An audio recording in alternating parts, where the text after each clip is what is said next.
year is 1996, and 16-year-old Maria Mendez is just your typical teenager.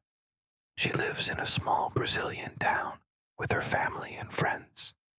Her days are filled with school, socializing, and trying to look out for boys.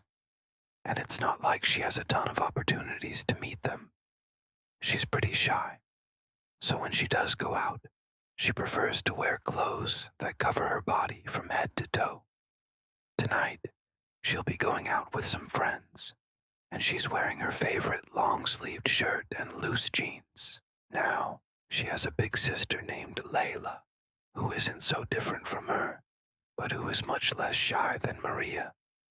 On this particular night, the sisters have persuaded their parents to let them go to the local disco, a place where they never go because it's a little too far away.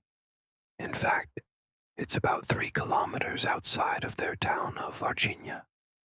Their mother eventually gives in, but only on one condition. The girls must take a taxi there and back. The girls agree without hesitation. On the way to the club, the taxi driver suddenly slams on the brakes.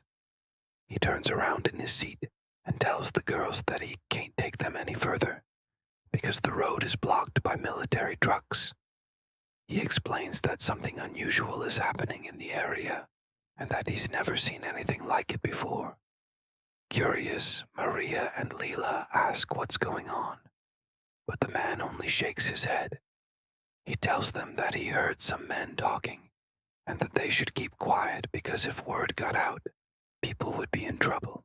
Fearing for his own safety, he decides to turn around and drive back to town. As soon as they arrive, the girls hear sirens wailing in the distance. Confused, they run to their house and lock themselves inside. They tell their parents about what happened, and their mother goes to check it out. Soon enough, she comes back inside, pale and shaken. She tells her daughters that there are helicopters flying around everywhere, and an intense military presence in the streets. No one knows why. Over the next few days, fear begins to spread through the town like wildfire. People see strange lights in the sky and hear loud noises during the night. Some even report seeing weird-looking creatures with large eyes and gray skin. The local newspaper reports that these sightings have been happening all over the country and that many people have witnessed them. It seems like the whole country is going crazy. One day while walking home from school, Maria and her friend Luciana spot a group of military trucks parked on the side of the road.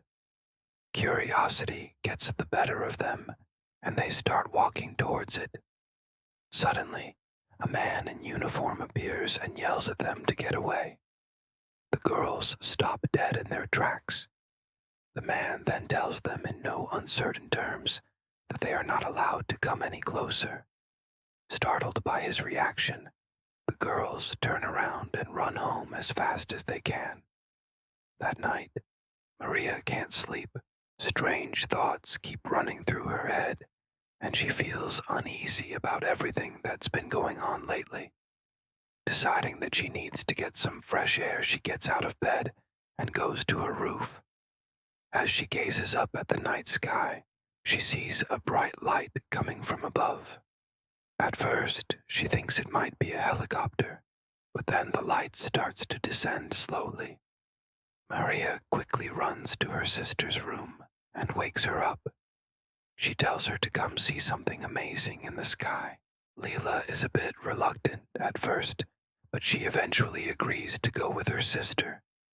Once they get to the roof, the light has stopped moving, and the two sisters can see a large disc-shaped object floating just above the tree line. There are no lights or sounds coming from it. It's just a dark, featureless mass hovering silently in the sky. At that moment, Maria notices 2 smaller objects coming down from the larger ship.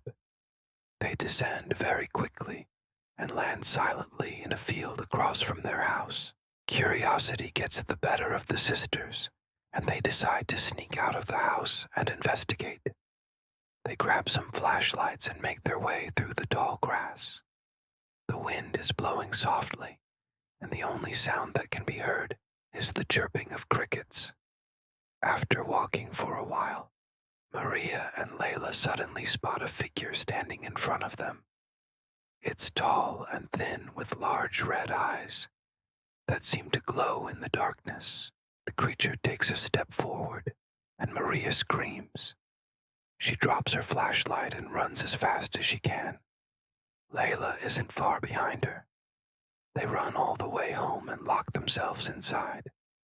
The next day, news breaks that several people in the area have seen strange lights in the sky, and a number of UFO sightings have been reported. The military quickly responds to these reports and claims that they are investigating the matter, but many people aren't convinced. They believe that the government is covering up the truth about what's really going on. Layla doesn't want to sit around and wait for answers. She wants to find out the truth for herself. So she and Maria set out to the field where they saw the creature. But they are not alone. The local police are there searching for clues as well. An officer named Amaral is in charge of the investigation. He's a tough, no-nonsense kind of guy who's seen his fair share of weird stuff, but nothing has ever prepared him for this. Amaral and his team search the area for evidence of extraterrestrial life, but they come up empty-handed. Just when they're about to give up, Amaral's dog suddenly starts barking furiously in the middle of the field. He sends the dog to go sniff around, and the animal quickly finds some footprints. The footprints are unlike anything Amaral has ever seen before. They're huge and have 3 toes. He takes some plaster casts of the prints and sends them off to be analyzed. Meanwhile, Layla and Maria continue their investigation. They go back to the same spot where they saw the creature, but it's gone. However, they do find some strange plants growing in the area. They've never seen these plants before, and they don't know what to make of them.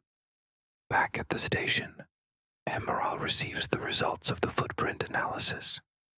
It turns out that the creature was about 2.4 meters tall. He realizes that this is consistent with the reports of a man-like creature seen by other witnesses. Layla and Maria are horrified to learn more about the creature they saw. They didn't realize it was so big.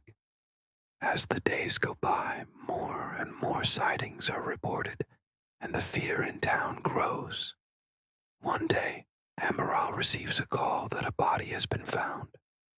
He rushes to the scene and is shocked by what he sees.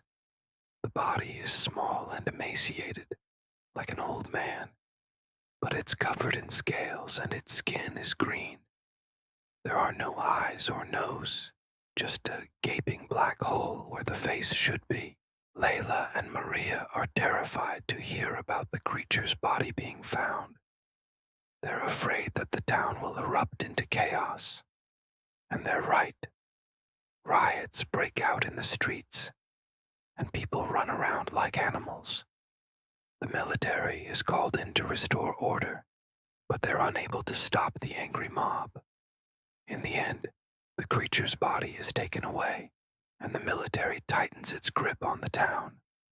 People are arrested for spreading rumors, and those who saw the creature are warned to keep quiet. Layla and Maria are heartbroken. They wanted to help the townspeople, but they were too afraid to speak out. They can't stand to see their town torn apart by fear and prejudice. And so, the sisters flee Virginia and try to start a new life somewhere else. They never forget what they saw that night, though, and they carry the memory of the creature with them for the rest of their lives. The case of the Varginha UFO is one of the most famous cases in Brazil and has spawned countless books, documentaries, and TV shows. The creature itself has become a cultural icon and is often referred to as the Beast of Varginha. This story is truly terrifying, and it is a reminder that there are things in this world that we may never understand. What do you think? Let me know in the comments below. And if you enjoyed this video, be sure to subscribe so you don't miss out on future content. Thanks for watching.